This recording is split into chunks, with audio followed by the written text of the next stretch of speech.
All right. Sorry. You lose, sir. You get nothing. Good day.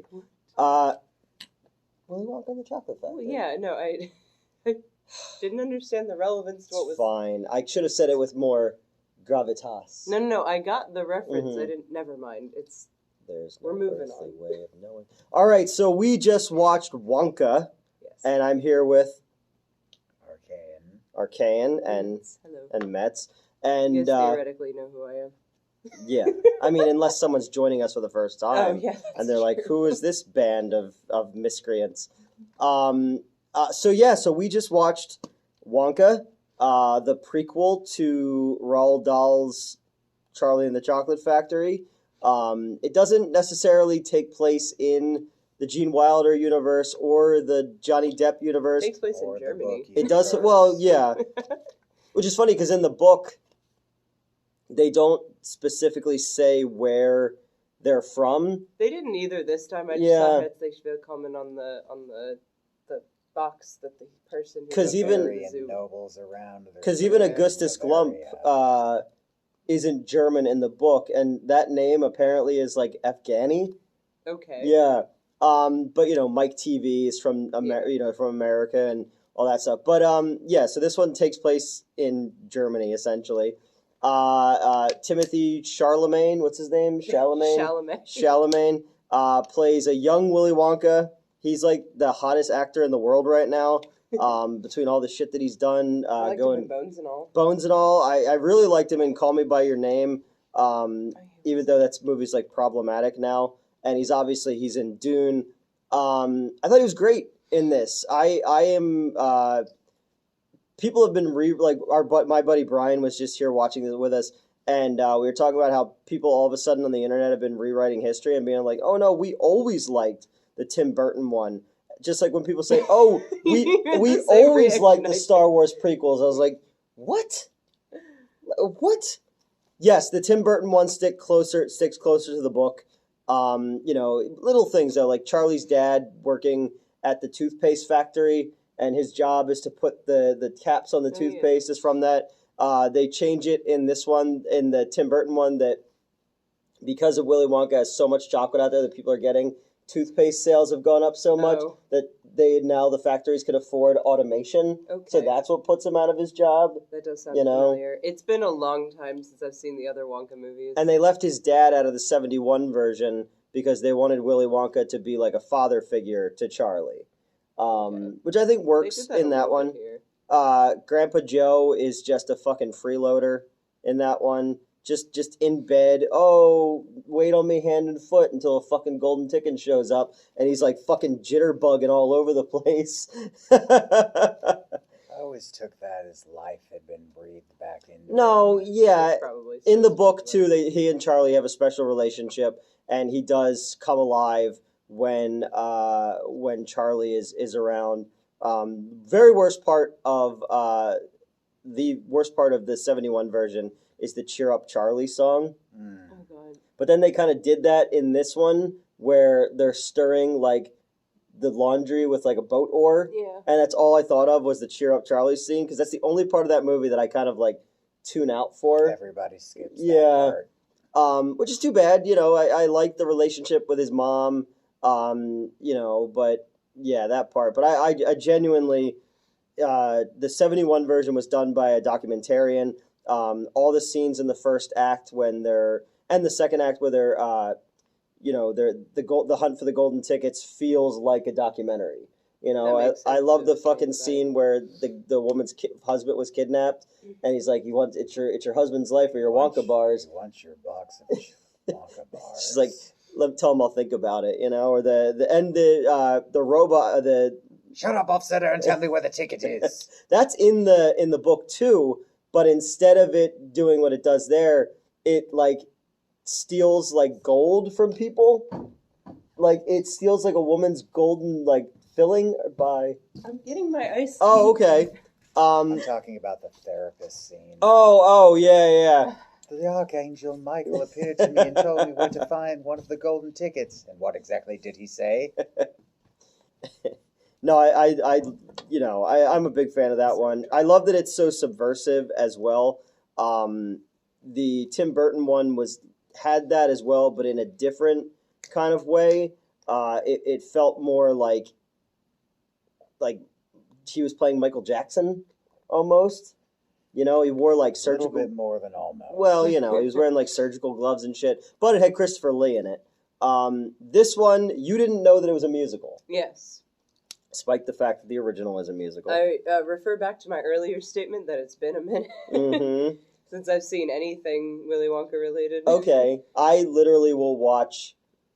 I will watch Willy Wonka anytime it's on and just stop That's whatever fair. I'm doing. I remember after watching, I think I've seen both of them. I Mhm. remember both left me with a vague sense of unease, and it was probably the musical part.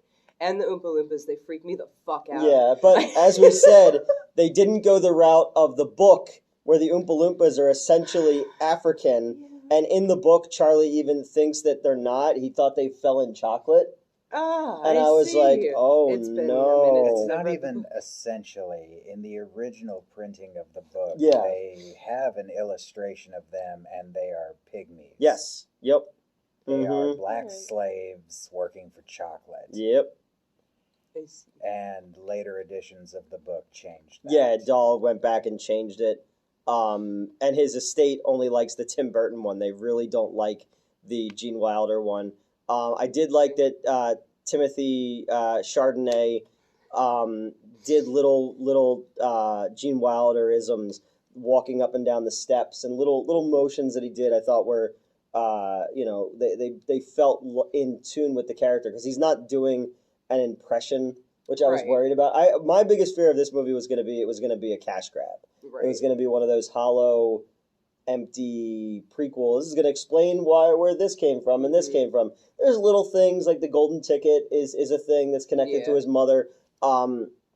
This was directed by the guy who did Paddington and Paddington 2. I genuinely love both of those movies as much as The Mandalorian and Nicolas Cage do in with the weight of Massive Talent. Oh, yes. Yeah. Unbearable Weight of Massive Talent. Yeah, That movie was so good. But yeah, this movie, Brian, who was here, works in film production in the art department for some big movies, and he was like, "This is gonna win every Oscar for Yeah. just the littlest things, because there is so much CGI in the movie, but it all feels." He said the world was complete. Yes. I believe is Yep. what he said. And before he that left. makes perfect sense. That little things, like you were saying, like the marble on the floor, like because the chocolate cartel, Yeah. they own that space, and I don't know. My biggest thing about this movie, it was whimsical. It was very. It was whimsical. like magical, and I felt the same thing about Paddington. I'm not a fan of children's movies, just because I feel like they talk down to kids and treat them like they're fucking retarded. Kids movies like Minions, like everything is farting and Right. 80s pop songs, so the parents like eyes don't glaze over for 2 minutes. This felt like an old-fashioned kids movie. Like there was enough snark in there, and that I don't know, it felt old-fashioned to me. Even like the musical numbers felt like a play, and That's fair. there's a lot of like sing-song stuff in there, and I don't know, I really, really enjoyed this. I was, like I said, I was worried going into it that I wasn't going to, because I do have, like going into Shin Godzilla, or what was the new one? Minus One, that my expectations were so high, but with this I think, one, yeah, you came in with very low expectations for this one. yeah, I mean, not low, but Okay. like, Well, you're worried it was gonna be a cash grab. That's Yeah. not high expectations. and like the CGI on least. Hugh Grant didn't look great. Yeah. It And the- looked awful. Yeah, and that the Oompa Loompa didn't show up until like 50 minutes into the movie, Yeah. which I thought was kind of And then strange. disappeared again. I suppose now's as good a time as any to say it. I didn't like this movie Oh, at all. okay. I hated this movie. Wow. I think. I hated every piece of music in it. Okay. I did not like the Oompa Loompa at Mhm. all. I thought that it was sappy, corny, and boy, it's a shame that little girl's gonna grow up to fuck over Willy Wonka. She's the heir to the Slugworth Yeah. fortune, and Yeah. in the book, the reason Willy Wonka becomes a recluse is Mhm. because the other chocolate barons steal his recipes, and now that Oh, that's a good point. But then he funnels all of his she's- money through she's- Charlie, so it's she's all going good. to grow up and Well, we don't know become what the new continuity this Slugworth. is. Well, I'm just saying. You know? Wonka Also, one of the reasons Roald Dahl, and for the record, I don't like Roald Dahl Mhm. either. Dahl's daughter apparently was a terrible person. Oh. Yeah. I don't like look up Roald that. Dahl because the children in Willy Wonka, the 4 that get killed, Mm-hmm. that's how he saw children. Yeah. And in his opinion, children should be exactly like Charlie or James from Mhm. James and the Giant Yeah. Peach. One of the reasons he hated the Wilder version is because it's a musical, so I Mhm. feel like he would not at all be thrilled about this movie Mm-hmm. because did it seem like an uneven amount of music to you? It felt like you knew when the musical cues were coming, Oh, Yes. you definitely did. but it felt Yeah. like scene, musical number. It was paced out like if you put like if you put note cards up for a storyboard, kind of thing. I guess I could see that, but again, I was captivated by the world it created, the Yeah. colors, the symmetry of the shots, the interpersonal It connections. looked fine. No, I just Visually, it was fine. I didn't really have enjoyed it. anything to do It with that. felt like what I enjoyed about Paddington. I thought that the woman who played the innkeeper or whatever, her and that dude stole every scene that Who they were was in. that? A British I've seen actress. her before. Sadie Frost was the mom, who I think she was underutilized. Rowan Atkinson as well. I wish we would have gotten a little bit more of. He should have been one of the chocolate barons. Yeah, because you had the Hitler-looking one. Those guys were the They were corniest so part of the Mhm. movie. Every But I that's think, the Jimmy, point. I was gonna say, I think I get that I- that's I- the point. Mhm. I guess I the think best- I do agree Go with ahead. that. It just like I had to keep reminding myself that this was like a kids movie. Yeah. Yeah, for that. Well, it's not the gritty reboot. I'll like, make it- No, I know. That's what I mean, though. Is like I came into this with absolutely no idea of what it was Mm-hmm. going to be. Was immediately made uncomfortable by the music, and then Mhm. remembered that this is a musical, and that's on me for not Okay. the liking very musicals. beginning, the very beginning, I just thought, I have seen the world, beheld its wonders. I thought that a from few the times that it felt like Dardanelles to Sweeney the Todd. Mountains of Peru. Oh God, yeah, and then immediately we meet someone who is just like Mrs. Lovett. Yeah, Oh, yep. Her name even rhymes. Was with yeah, it. it was Scrub It. Scrub It. Yeah, Mhm. That's another Tim Burton movie that people don't talk about enough. That I do like that. yeah, because it movie. looks like a Hammer film basically. But again, that's another one that they didn't really market it as a musical when it came out. And I remember the very first time that he starts singing in the movie, people in the theater were taken aback by it because I was running the Pittman Theater and they were just like, "What the fuck?" And I was Why like, is he "Yeah, dude, it's a singing?" musical." I was like, and Johnny Depp's in a fucking band, like. Yeah, no, there were definite Sweeney Todd vibes to it as well. I don't know. I liked the music. I liked I feel completely opposite. It might just be because I have been looking for something whimsical for a while, and there is again my feelings towards Paddington was I grew up. Like I knew of Paddington, but I never really read the books or anything like that. So when I saw these movies, I was like, whatever. And then I was like, oh my God, these are like incredibly well-made children's movies that deal in, in like they reminded me of like Tintin almost. Again, not the racist ones. But like something about the adventure and the look of it. Like if Wes Anderson did make a kids movie. He made the Fantastic Mr. Fox. So there goes Okay. that analogy. I don't know. I feel completely opposite. I genuinely That's why I'm enjoyed like, this. I think I sat back here on purpose Mhm. because when you were suggesting who to sit by, because I don't have much to say. Yeah. I don't think I would have chosen to come see this Okay. if I wasn't like just coming to hang out Mhm. with you. I'm gonna watch it again. Okay, good. I fully think this movie is fine for kids Mhm. and families. It's just not my thing. Okay. I am definitely not saying don't go see this movie. I'm just saying I didn't like it. Okay, I was caught up. I think I was just caught up in all of it. I And think that's fair. the music, the choreography, little things like them on the bus, the choreography in the tight corners there, I thought was really That's fair. cool. Again, I've wanted to write and direct a musical my entire life. I have no musical talent whatsoever. I can't carry a fucking tune in a bucket.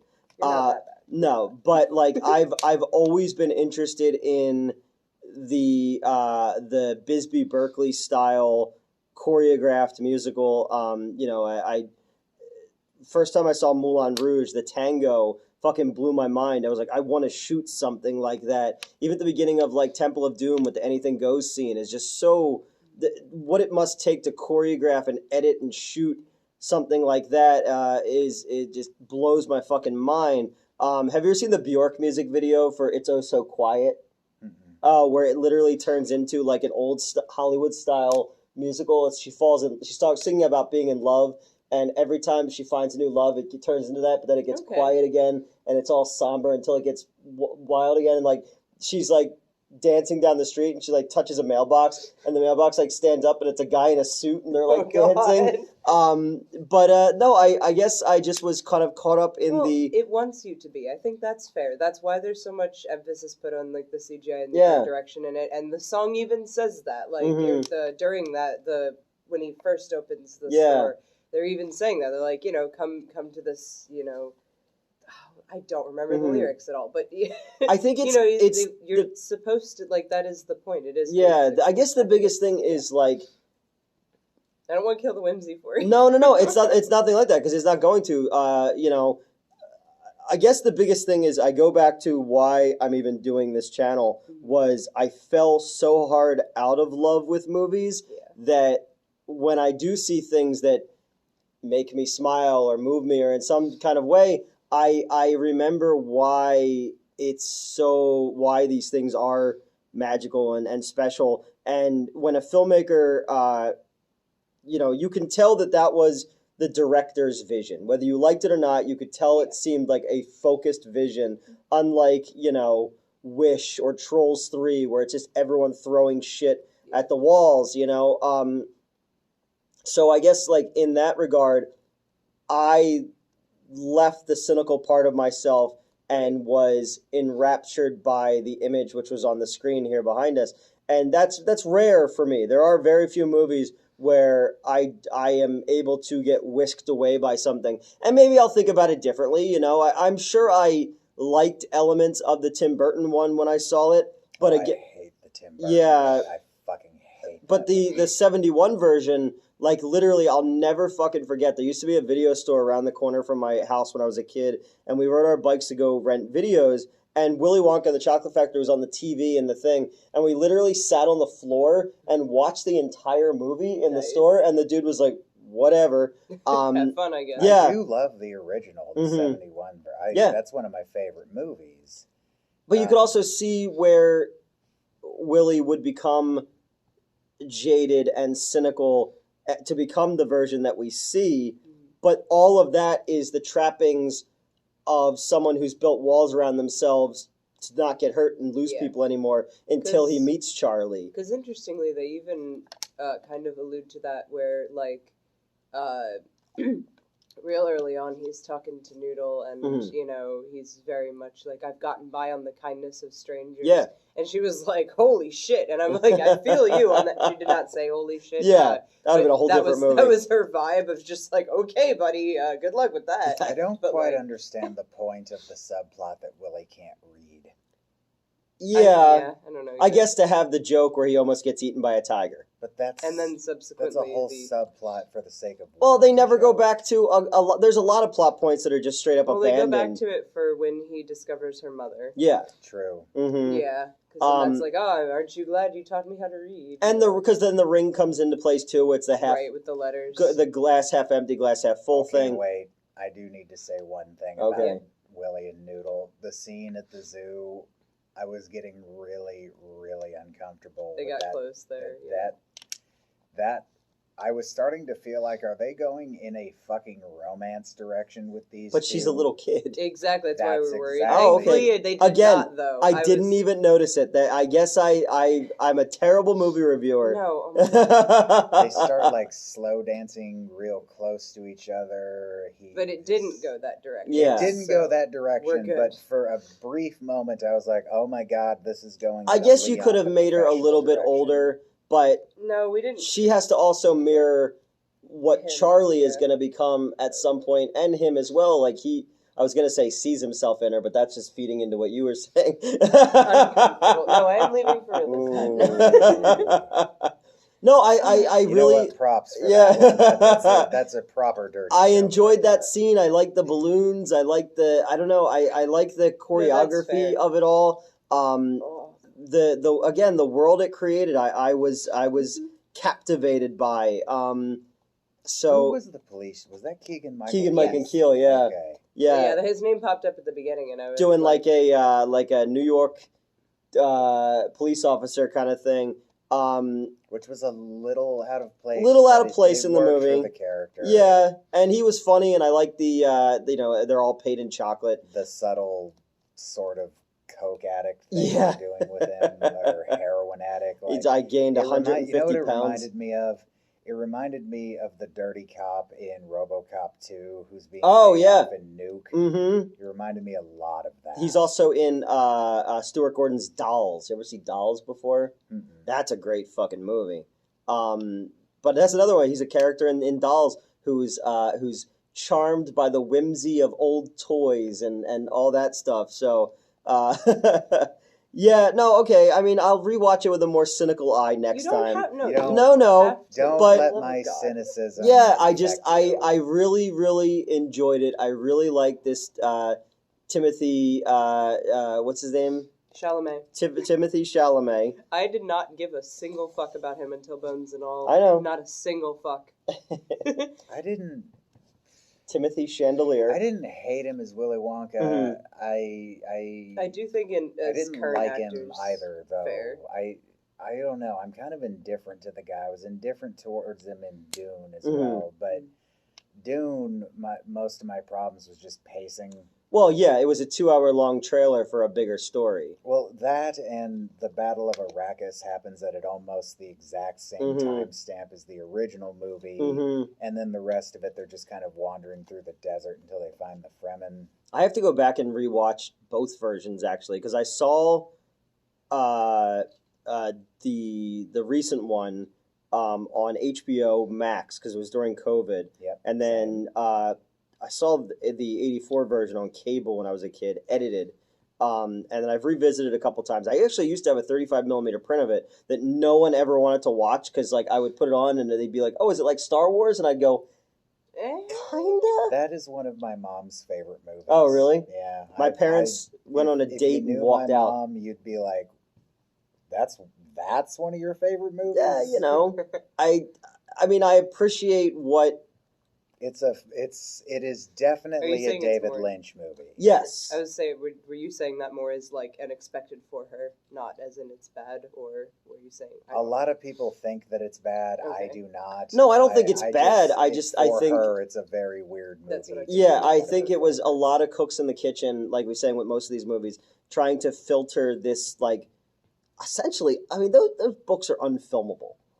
You know? It's like it took so long for Watchmen to get made because it is essentially an unfilmable story, you know? And it's very hard to, that's why, like, the John Carter of Mars movie failed so badly because it came out in a world that existed post all of the things that he inspired with Mm. that. So people think it's a ripoff. So by the time you get to modern audiences with Dune, they're like, oh, this is like this, that, and the other thing. It's like, well, no, this came before, Yeah. Herbert's Doom came before those things, you know? It's like when people try and tell me that Lord of the Rings ripped off D&D, and Yeah. I never want to speak to them again. Well, that's like when people said, I told you about the guy with the Led Zeppelin song, yeah. and he goes, how would they have written about that? Those movies just came out. And I was like, sir. Oh, the Battle of Homicide. Evermore. Yeah, and because I was like, oh, I was making a joke when I ran the comic book store about like, well, yeah, you'll know the entire story of Lord of the Rings if you just listen to every Led Zeppelin song. And he was like, the guy didn't understand, and he thought that like Lord of the Rings was like a thing like that was just made, No. and I was like, oh no, oh no, Because in the darkest depths of Mordor. At no point in this movie did I feel like there was a lack of care. Yeah. Whoever made this movie, who was it who made this? The guy who made Paddington. Well, Tim something or other. He definitely wanted to make this movie. Yes. You can tell it shines through the whole movie. Mm-hmm. Everybody in it is doing their best. They want to be in it. They like playing the characters. Everyone felt like they were chewing the scenery. I like his little group. Except Noodle. Except for Noodle. Noodle was a little dry. God damn it. That's a good pun. What did I tell the kid here? I was What like, did you? He said something about the one kid who works here. His brother came out to his family. He doesn't work here anymore, and we were talking about a thing, and I was like, spaghetti straight too, until it gets hot. And his brother were like this to me. You got finger guns. Mm-hmm. I did. I got fingered by him. I don't know. I enjoyed this. I'm gonna watch it again. I've read all of Dahl's stuff. You know what this movie was lacking? What? A man pushing a cart full of knives, like in the 71 version. Yeah. Dahl had a thing for like creepy men encountering young boys. Same thing with James and the Giant Peach as well. Yeah. When the dude from Jurassic World, and he's in Romeo and Juliet. He gives him like magical alligator tongues or something. And it was just like Dahl's world was filled with stranger danger. Yeah. But no, I used to always be like fascinated by the fucking dude pushing the cart of sharp knives who does the poem while Charlie's looking at the industrial post-World War II factory, and I don't know. The deceiving outside of the factory. Mm-hmm. Yep. Which in this one, they move into an abandoned castle. But I did, again, the end of it, the look of the movie is very colorful, and I like how the scenes when the magic stuff kicks in is so much more vibrant than even just the regular, because people are wearing like pastels and stuff like they were in Paddington, but they are muted. But I really like at the end where it just pops and it feels more candy colored. Like it reminds me of like the everlasting gobstopper like commercials they used to do, because Wonka was like a brand, Still is. Oh, is it still? Yeah. Okay, there's all right. a huge merch push of Wonka stuff right now. All right. Also, sorry, this is a kind of small, but ever since dating a sound guy, I can't stop focusing on it.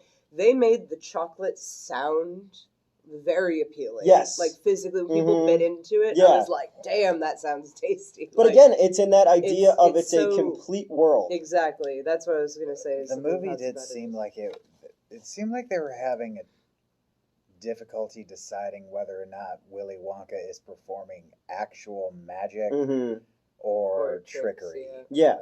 But I kind of like that.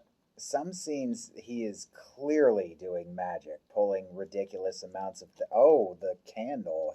An unlit candle, and he's got like a magic hat and stuff like that. Yeah, and but other times he's like diving into the sewer. Yeah, he's like, there are ropes and pulleys on a stage.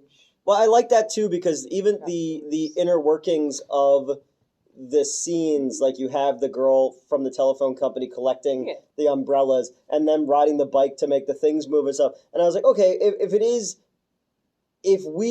what's going on is an illusion, it's a magic trick by him, and then what's going on behind the scenes is the ropes and the pulleys, we're not thinking about that. We're thinking about the magic of what we're seeing in that. And if I didn't even think about that angle of it, I was like, okay, I actually might like this even more now to think about that, the layers of it. I'm very easily entertained by things.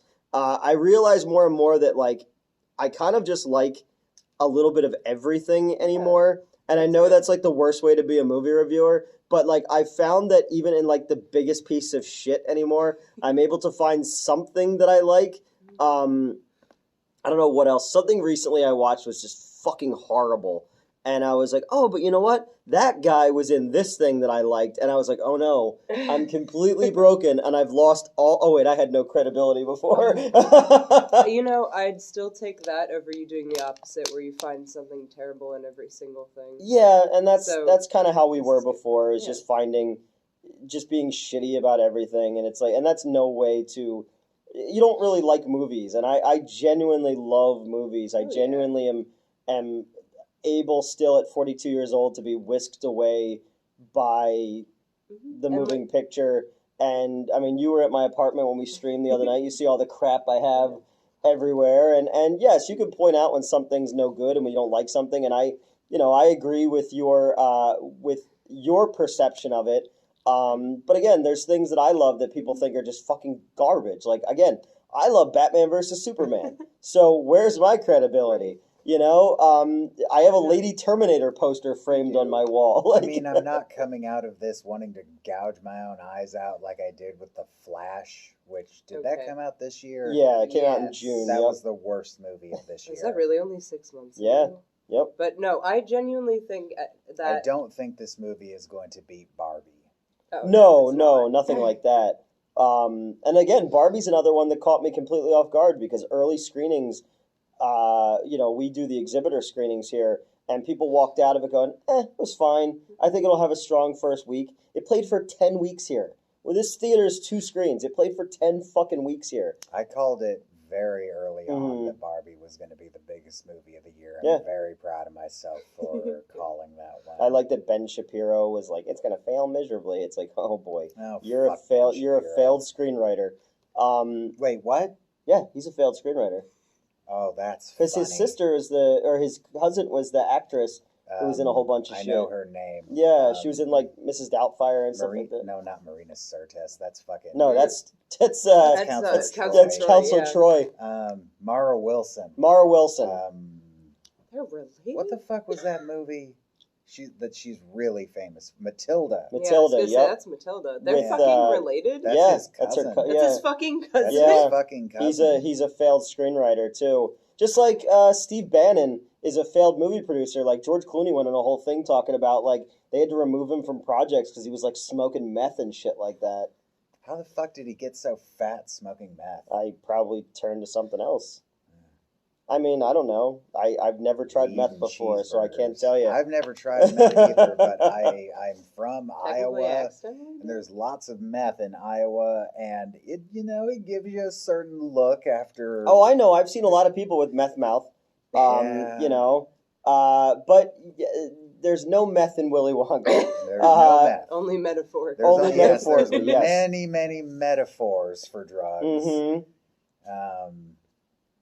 I don't know how I feel about that now that I think about it, that the chocolate is essentially drugs. Yeah, one chocolate is drugs.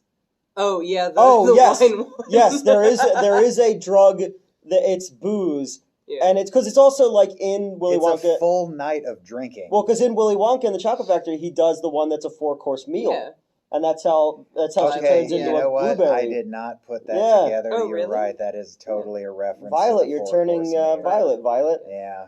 And then Veruca Salt was also a badass band from the 90s. That's why I posted something on Twitter the other day where I was like, I've been listening to 90s girl alt rock all day, and Veruca Salt has like Seether and Volcano Girls, which are 2 fucking awesome songs, but people always kind of like compare them to the Breeders. Who were an offshoot of the Pixies.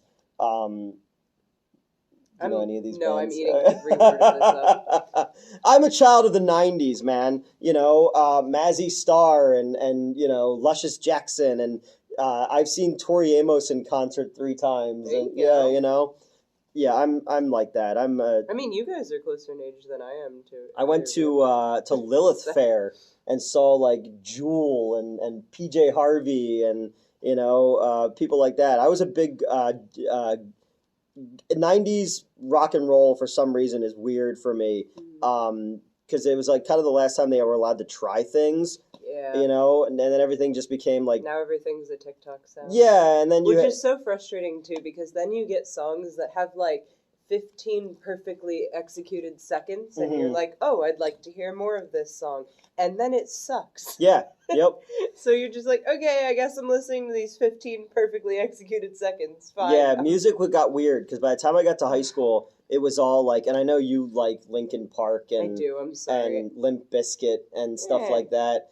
But I was like, that rock rap shit like literally killed my desire. New metal, yeah. Yeah, and like, because I love Rage Against the Machine still to this day.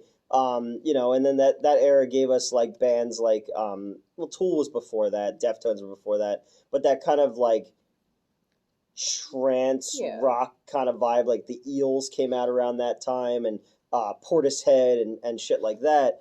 Linkin Park, that was my first CD, and I listened to it very heavily, and it was like the one thing that got me through living until I found Lord of the Rings. So there you go. That's why I like it. I am not immune to criticism from it or of it. Yeah. A little bit of gallows humor. Ooh, that was a bad analogy to make, but like you were talking about of gallows. I was going to say you're talking about In Excess, yeah. So many years of people saying that singer's a whiny pussy, and then what happened. It's like, oh, all of those songs were a cry for help. Yeah. Which, hey, you know, you should have no, I'm not going to you shouldn't have started me on this, because it's fine. They were all in the Transformers movies. That's the only reason I remember them, was they were the end credit music of every time I was cleaning a theater with a fucking Transformers movie. I could see why that would bring you distaste for them. I'm going to be honest. It's like also in both Crank movies. That's right. Actually, I really enjoyed both Crank movies. I loved them. I was bummed that those dudes did a Ghost Rider movie, and the studio was like, oh, you should have made this R-rated. And they were like, oh, we thought it was supposed to be PG-13. I was like, that could have been fucking awesome. Right. But yeah, the Crank movies are great if you haven't seen those. They are the Grand Theft Auto movies. Yeah, basically. I would put them above the Hardcore Henry movie, which tried to be like a first-person shooter movie and do the Grand Theft Auto kind of thing. And I don't know, I just didn't connect with that one. But I've never also played Grand Theft Auto. I just go out and actually, beat up prostitutes for real. I mean, as I was saying, we're not allowed. For a while, we weren't allowed to have plastic straws. You had to have paper straws. So I was forced to go out and strangle turtles with my bare hands. All right, so that's Wonka. I really enjoyed it. They didn't seem to as much. I'm captivated by. Oh yes, I was starting to say this go earlier, but ahead. you guys totally talked over me. Sorry. That I think worked. That ties back into the movie itself. There is this very the overarching arc for Wonka in general, like the character. Is he's trying to recapture the joy of creating chocolate with his mother when he was a child. He's trying to love chocolate again. You know what I mean? And he's trying to get I feel like that ties in. You giving into the whimsy, it's the point, not in a way where I'm like, you were duped by this movie, but I think that works particularly for this movie. Well, it's the same thing when you were just talking about music. I pine for a place that does not exist anymore. Yes. I'll never and they touch on that. Yes, and I'll never go into a screen like it's still on. Yeah, I'll never go into a movie and see it with the fresh eyes of the very first time I saw Star Wars. I'll never have that moment of sitting on the couch as a little kid when King Kong comes through those doors. I'll never have that moment like Jurassic Park, seeing that for the first time on the screen, or Jaws. I can see that through other people's eyes. I remember I showed my brother's kids Star Wars and watched them with it. So I'll never have that feeling, but there is little parts of you, little sense memories where you do get sucked up in something, the taste of chocolate, a sound of a song. It brings you back to a time and a place. And the idea of just being able to disconnect from the cynicism of it. And I laughed, I think, more than anybody in the theater. I really enjoyed the screenplay. To kind of to give yourself over to absolute pleasure. Oh yeah, you've still never seen Rocky Horror Picture Show. Nope. Yeah, we need to watch that eventually. Don't know how I've gone this long being like this. Don't dream never it. Having seen it. Be it. And then we'll watch Shock Treatment, the sequel. Have you ever seen the sequel? I have not. Because you compared my boots to something from there, or you were talking about because the lady complimented. Oh my yes, boots. because she brought up Rocky Horror, My and then I boots. have to prove what a fucking cinema nerd I am. So I talked about how much more I enjoy Shock Treatment, which That's what it was. Danny O'Brien is not a big fan of, but he basically like predicted reality television and like celebrity culture with that movie because it happened during the writer's strike, so they had to have everything take place in one location the way he rewrote it, and I thought it was actually kind of clever. It just lacks, When was it made? 81. 81. Mm-hmm. I was gonna say you could almost say there's a trilogy of movies then that predicted reality TV. That Truman Show and Ed TV. Yeah. Truman Show fucked me up. I digress, though. Truman Show caused an entirely new diagnosis. Yes. Where people, I think they literally call it Truman Show Yeah. syndrome, where people believe that they're on TV and don't. Well, do you remember they made realize that it. other movie around the exact same time?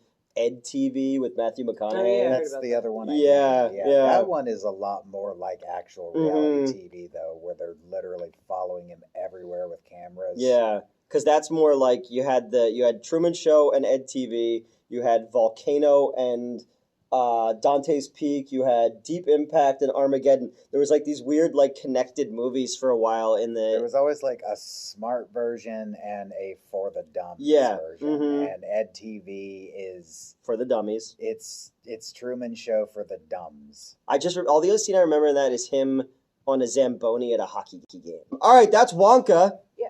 Kinda. And A little bit of Dune, a little bit of Truman Show, 90s alt rock music, whatever.